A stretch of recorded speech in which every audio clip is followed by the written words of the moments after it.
What's up out there? In this video, I want to do a tier list of ARPGs, hack and slash, Diablo style, Exile-like, whatever you want to call them. This is the list. Now, I've got a list of games down at the bottom here. Some of these are a little bit older, some are a little bit newer. They're sort of in release order kind of thing. That's not how we're going to look at them, but that's what we're going to look at down at the bottom.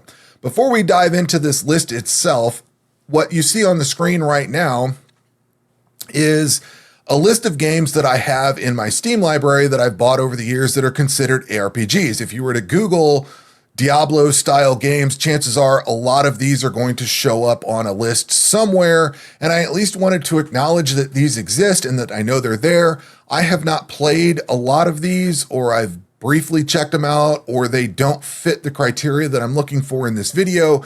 So I at least wanted to say that I know they're there, but there's a big asterisk on why they are not included. For instance, Baldur's Gate Dark Alliance. This is basically a console game that got ported over. I just picked it up in the Steam sale. I don't know, it just doesn't seem to fit the list that I've got. Dungeon Siege games, I don't really think fit the list, but they show up on every ARPG list I've ever seen. I've not played them, so I don't know. The Van Helsing series, I think looks cool. I tried the original Van Helsing. It's not exactly what I want to play right now. Hades, I see getting on the list. It's got a lot of similarities. I don't consider it like Diablo. I consider it its own thing. So I don't put that on the list. Other games like Malice or Noxia, these are like solo developers or small teams that are abandoned and are gone. You just can't get anything with them. Pagan used to be Pagan Online, and back in the day, this was more of, I don't know, it's not what I would consider a Diablo style game. It was fun, I liked it, but it's now an offline version. They converted it into an offline game and then sell it this way. Power Lust, Rum and Gun, Sanctum Breach, these are more solo developers. Some of these are still in early access and not released yet. Shadows Awakening, I just checked that one out the other day. That looks really cool. That would be the most promising one that I have on this list, but again, it's not quite what Diablo is. It's more of you're taking a hero through and you got to transition between worlds. It looked really cool, but it's not what I would consider an ARPG. Titan Quest is on that list, as well as probably Torchlight 1 and 2. However, I found Titan Quest and Torchlight to be a bit too old, and I just wasn't interested in playing those at the moment. We've got Titan Quest 2 coming out soon, so hopefully they do a good job with that. But Titan Quest is just a little bit too old for me. I would have to get into a specific mindset that I'm going to go play that and not have all the modern conveniences we do in modern ARPGs. Victor Vran is kind of along the same lines as Van Helsing. It looks cool. I'd probably have to be in the right mind frame to play that as well. And then Warhammer Inquisitor Martyr, it looks really cool. It's kind of along the lines of Shadows Awakening. I think it's cool. It'd be fun to try out, but it's kind of not going to fit this list. So all that out of the way, I wanted to at least acknowledge those and say I know they exist. They're not on this list because I've not played them enough, or they're just not going to fit the criteria that I'm looking for. So the games that do fit the criteria I'm looking for are down below. And some of these are a little bit older. There is a reason I have all of these on here. I think they are pertinent and they are relevant to this list in some way or shape or form. I've played all of these fairly extensively. With Diablo 4, I have the least amount of time in. But all of these others, I have 40 to 80 hours into each one, if not hundreds or thousands of hours. So let's dive into this thing. We are going to start off with the granddaddy of them all, and that is Diablo.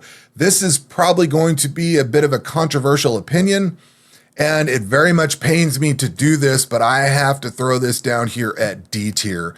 Diablo is in not a great state today. It's very old at this point. There's no remaster for it. I don't think they sell it on GOG anymore, but the version I have is from GOG. I don't have the old CD anymore, so I'm not able to play that, but I do have the version that GOG sold for a brief moment. There is a version you can buy on Battle.net. The problem is it's going to be in the 4:3 format, so you get black bars down the side, really very pixelated graphics.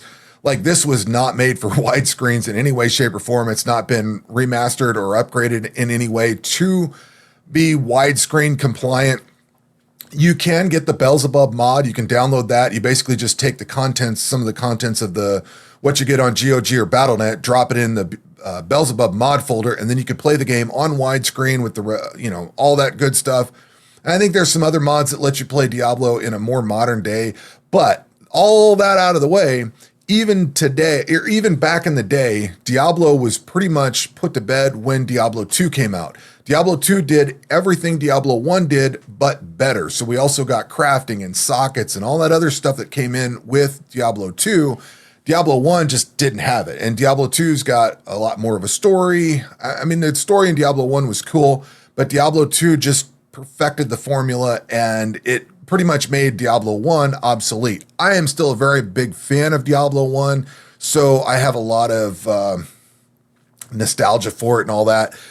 Where I would recommend Diablo is if you're curious to see where all of this started and what these kind of games came from. I do get some questions here and there. People say that other ARPGs, there were other games like Diablo that preceded it. However, for me and many others, Diablo is the granddaddy of all of it. I was there when this thing started, and I don't remember any other games around it.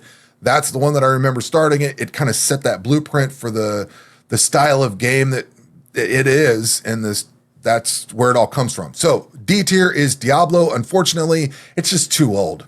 Now, my other D tier game is Wolcen, and you may be wondering why I'm putting Wolcen on this list. It is very much out of vogue.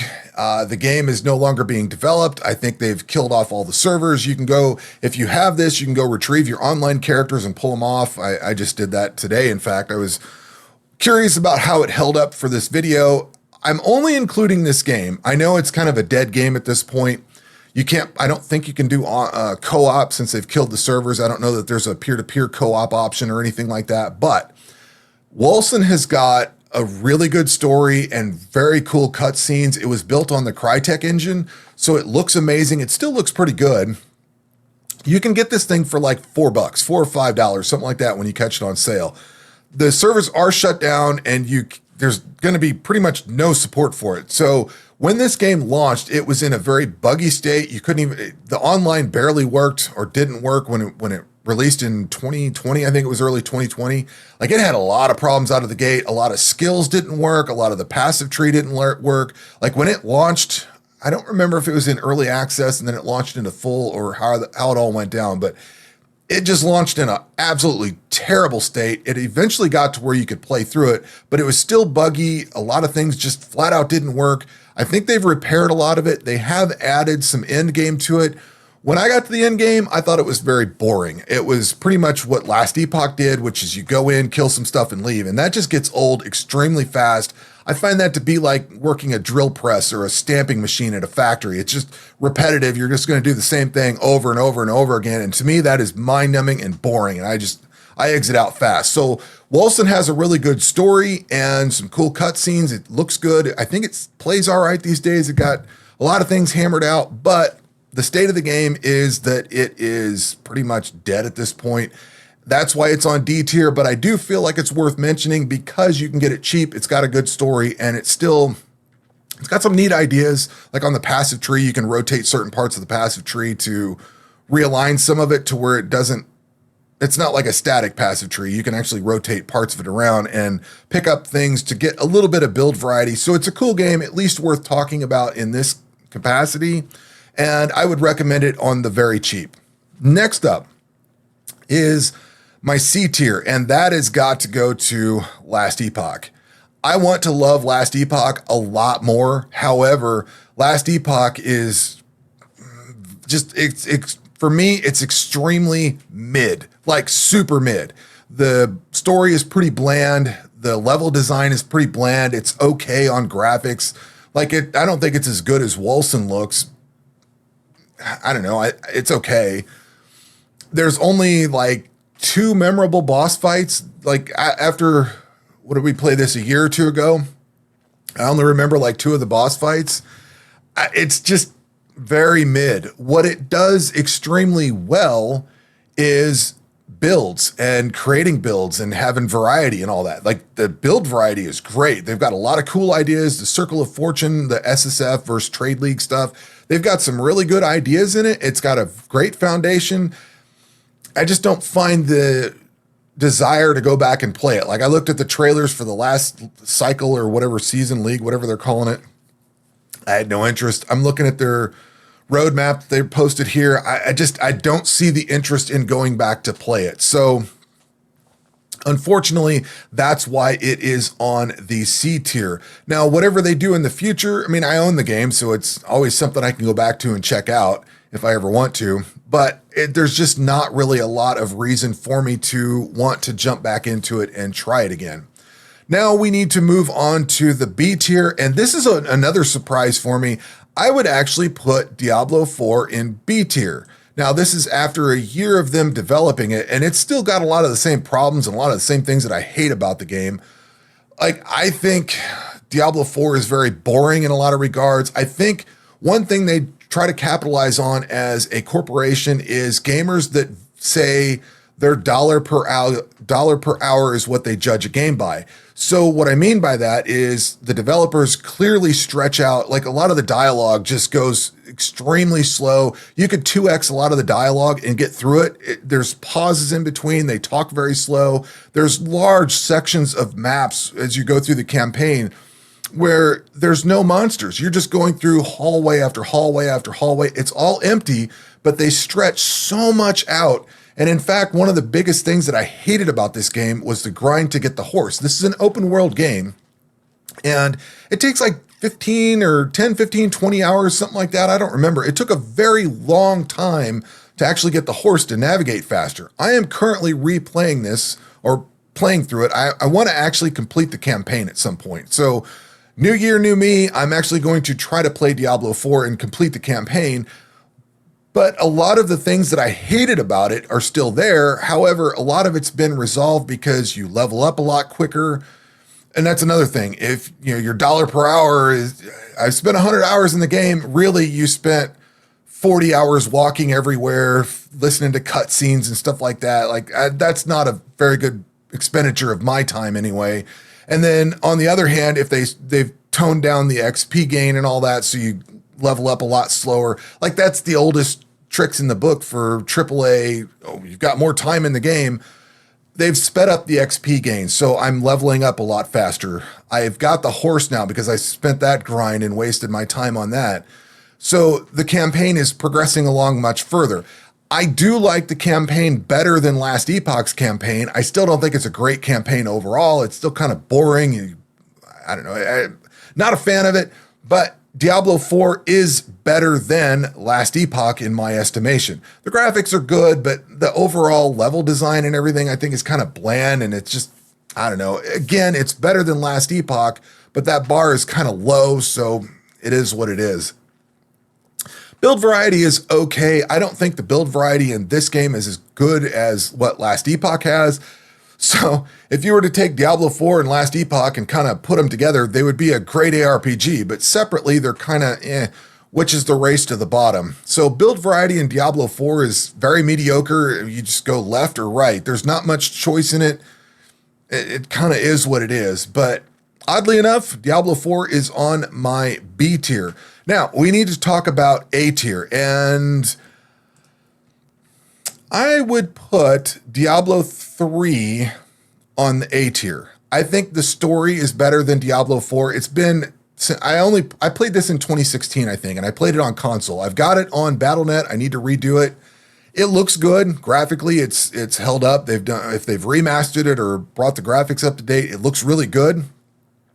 From what I remember of the story, this actually fits more of the Diablo universe than Diablo 4 does. I feel like Diablo 4 is kind of an outlier, like it's something they created and just kind of went their own direction on. Whereas Diablo 3 at least felt like it was in the same universe. You had all the primevals in it. And that's another thing. Diablo 4 doesn't even have Diablo in it. So the namesake of the game isn't even in Diablo 4. So that's another complaint, another knock on it. But Diablo 3, I remember there was a bunch of different primevals. This story took you all over the place. It looked really cool.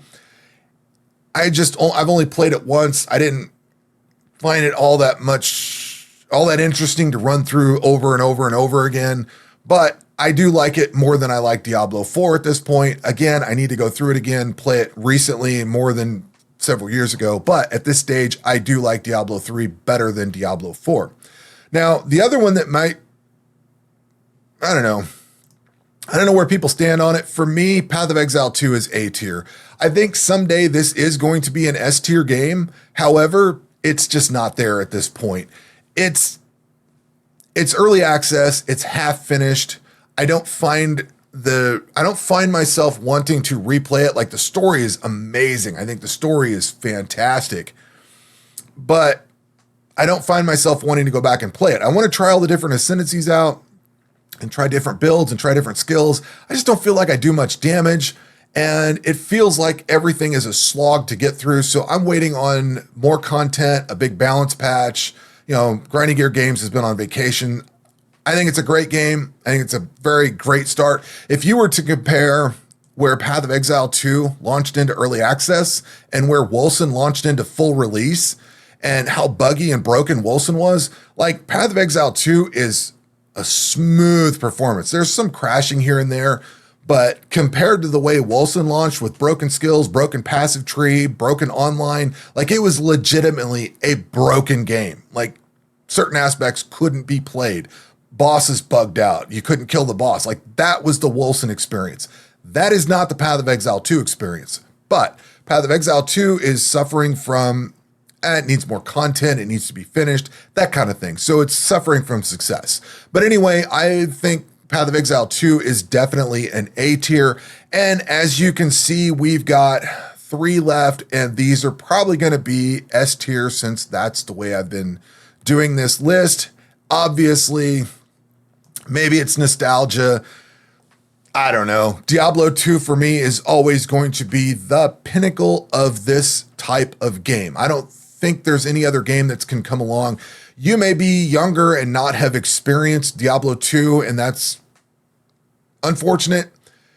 You can play the Diablo 2 Resurrected version. It's got remastered graphics over the top that look amazing. Like, I was checking it out the other day. The graphics are phenomenal. I need to go. This is another one I haven't played in like 20 years. I've played it, but not played through it, not played the whole story in like 20 years. So I need to actually go through this again completely. But the story's amazing. Just everything about it. The different acts are really well done. Like, the game is just phenomenal. This is the blueprint all of these other games follow. It's the one. Diablo started it, but Diablo 2 really just set how all of that is going to go. And for my money, Diablo 2 is always going to be up here. I could definitely see somebody that's never played this putting it further down on the list. I mean, it is what it is. For me, it's always going to be S tier. Path of Exile 1, I don't think this one needs any introduction. This is the S tier GOAT. It is the absolute pinnacle of what an ARPG can be and what Path of Exile 2 is likely going to be at some point. I typically play these kinds of games. If you look at all of these, except for, well, Wolcen, Last Epoch, Diablo 4, and Path of Exile 1 and 2, those are the only ones that have any actual end game, not playing through the campaign on another difficulty level, but like having actual end game and cycles, seasons, leagues, all that kind of stuff. Path of Exile has the best of all of that. It has got recurring leagues. And like I said, started to say, I typically play these games for the campaign. Like, the way you used to play Diablo is you'd go through it with one character and then you just pick another difficulty level, play it up on Nightmare or Hell or whatever. Like, you just play it on the more difficult level. And same thing with Diablo 2. You might get some better gear and stuff like that, but there's no end game to play on. End game is more of a modern thing. It's not something that's been around since the inception of this type of game. So a lot of these are just single player campaigns. You get done with it and then that's it. Some of these games have started adding end game, but as we've discussed, a lot of it gets repetitive. Path of Exile does get repetitive at times, but if you get bored with it, you can do a number of other things. So if you're trying to grind out one particular boss, you can now start grinding out something else if you want. You can go start a new character. The build diversity you get from Path of Exile 1 is incredible. There's so many different ways of doing things. If you want to put an axe or a mace on a witch, you can. Like, you can do some weird combination of taking a warrior type class, a melee, and putting a wand on it and starting to do spells. There's so much variety in this game. The problem that Path of Exile 1 suffers from is it's very complex and very hard to get into. Like, the campaign is easy to play. You can play it, you'll die a lot. You can roll your own build. In fact, I would always recommend rolling your own build to just get into it. For me, following a build guide seems like, I don't know. I don't know what I don't know. And if you start throwing terminology and words and phrases and all this stuff at me, I'm probably not going to understand it. And then chances are something along the way is going to spoil something in the story. So I do not follow build guides. And most of these games, you don't have to follow a build guide for. Path of Exile 1 is fairly complex, and it does pretty much require following a build guide. I've advanced to the point in the game where I'm comfortable making my own and doing my own thing. They're still not great builds. Like, they're not pinnacle boss killer builds by any stretch. But the flexibility and the amount of options you have in PoE 1 is just second to none. And then that brings us to Grim Dawn, which I'm also going to toss up here into S tier. Grim Dawn is an amazing game. It is a solid S tier. It's a little bit older, a little bit more dated. The graphics are not quite as good as Path of Exile 1, which is definitely not as good as PoE 2. I think PoE 2 looks better than Diablo 4 graphically, but I'm totally fine with the way PoE 1 looks. Diablo 2 Resurrected looks amazing. Diablo 3 actually looks pretty decent. These all look really good. Grim Dawn is a little bit older looking, but man, the world building is there. I think it's got a really cool story.